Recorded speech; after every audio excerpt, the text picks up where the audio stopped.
episode of Behind the Plate. I have two new girls with me, and we actually were able to find a time this week. I'm so excited. I did not want to do another bloopers episode because I don't have any more bloopers, so I put them all in one episode. But we have quite a few questions this week, so I'm just going to go ahead and jump into it so we can make sure that they have time to do whatever they need to before practice tonight. And games starting tomorrow, right? All right. So first, just start with your name, major, hometown, and position. Okay, my name's Emma McCorkle. I'm a nursing major. I'm from Greenwood, Arkansas, and I play outfield, primarily center.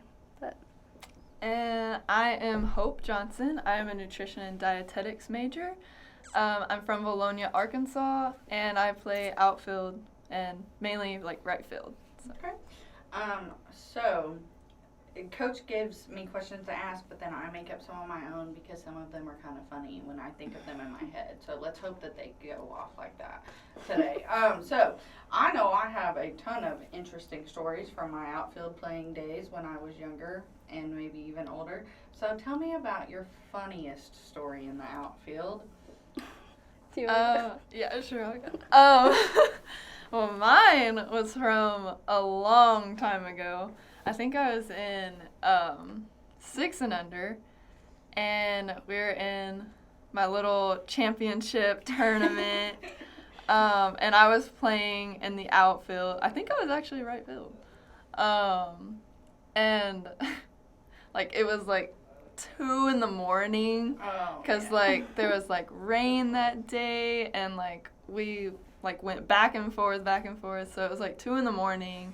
As a 6-year-old, and I, for some reason, put on my sunglasses and went out to the outfield, and I fell asleep standing.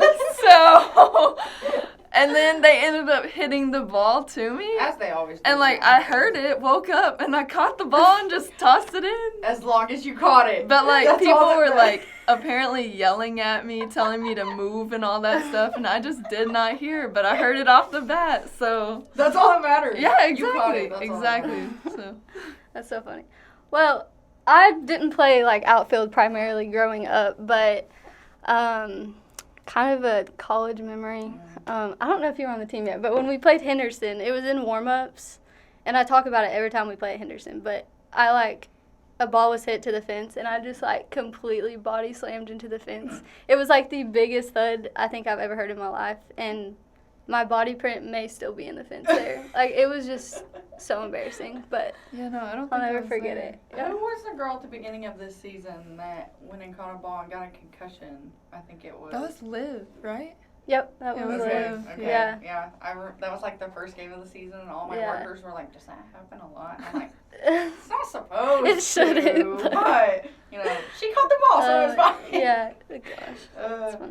I remember when I was younger being told a story, because I can't remember what I ate for breakfast this morning, so I couldn't remember back that far, but growing up, my older sister, who was not a sports person, she hates sports, was put in softball when she was 6U probably, and she hated sports, so she'd just go out in the outfield and she'd just sit down and play in the grass and the flowers, as you all do at that age. And I remember being told about how she would just stick her glove out and she would pick the grass and the flowers and just stick it in the glove.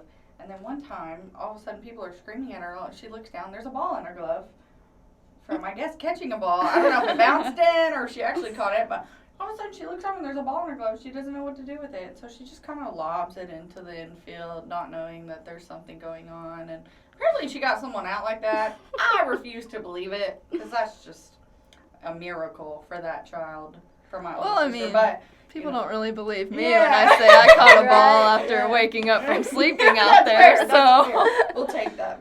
So I guess I'll start believing her. But yeah, that's the story I was told growing up. And for some reason, after being told that story, I always wanted to play. So I played for a little bit, but I don't know how that got me into it. But it did. So thank goodness.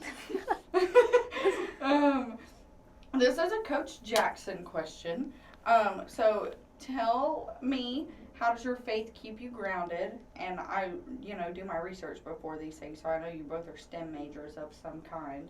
So I assume being a student and an athlete in STEM is quite stressful. So tell me how your faith helps you with that.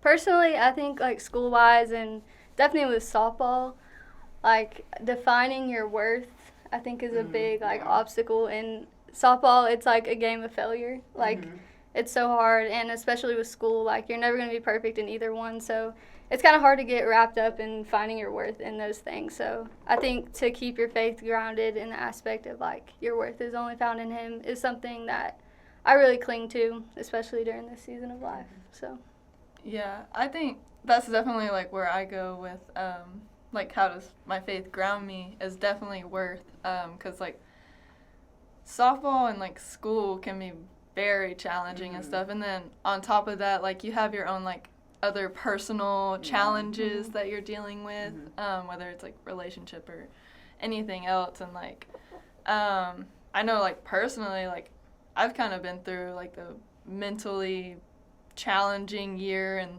kind of spiritually too this year and stuff, and just trying to remember that like my worth is in Him and stuff. And like I actually had someone close to me talk to me today about like how steadfast God is and stuff, and like just like how He's always there for you, and He like hears your prayers and stuff, and He'll answer, and just staying like keeping your faith and stuff. I'm like trying to think. I have so many different thoughts in my mind right now, but like It's the end of the semester. Yeah, honestly. No, but like I just have like a lot of thoughts of like how He's grounded me and stuff, and I'm trying to think of this like one situation, but I don't know. He just, like I said, like I've just been through like some challenges this year, and He's just shown me how like faithful He is, and just Yeah, I think it's also hard because like school and softball literally consumes us like on a daily basis. So I don't know, just to keep Him at the forefront is always important. Yeah. I had a friend who plays basketball here, and she told me in an interview one time for a video or a package I had to make for the comm department, she was like, I'm more than just Lainey, the basketball player, you know, I'm just Lainey. And so I always go back to that a lot when I'm talking to athletes, just because I'm sure everyone feels like that. It's just harder to put into words when you're, you know, consumed, like you guys said, by school and by sports. So, this is one of my questions. I was super proud of this for some reason. But if you could play any other position on the team, what would you choose and why? You better not steal my answer. Well, just because I have done it before, probably pitching. Oh yeah?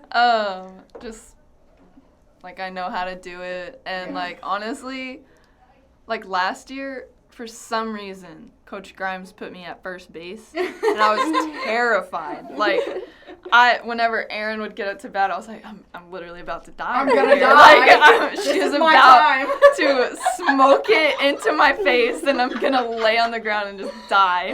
That's my time. That's my cue. Yes, exactly. Like if God calls me home, then I'll understand. But like, no, I hated first base, and like everywhere else in the infield, it terrifies me. I don't know how Kennedy does third base. Like I would absolutely die. But like pitching doesn't really bother me. Like I've been smoked in the shoulder and in the knee. Like and like I'm still like I'd much rather be there than I would any other spot. So I would definitely choose pitching. That's the one place like that before I had to quit because of all my joint issues, that's the one place that I like actually played and enjoyed and started enjoying. And then I think I got hit at one time, like right in the knee, and it was when I was peak knee problems, and I was like, nope, never again. I'm good. They can keep that. Yeah, I think that's what happened to me. Like I played shortstop for a little while and got nailed in the knee, and I was like, nope, I'm done. I'm done. Never going back there.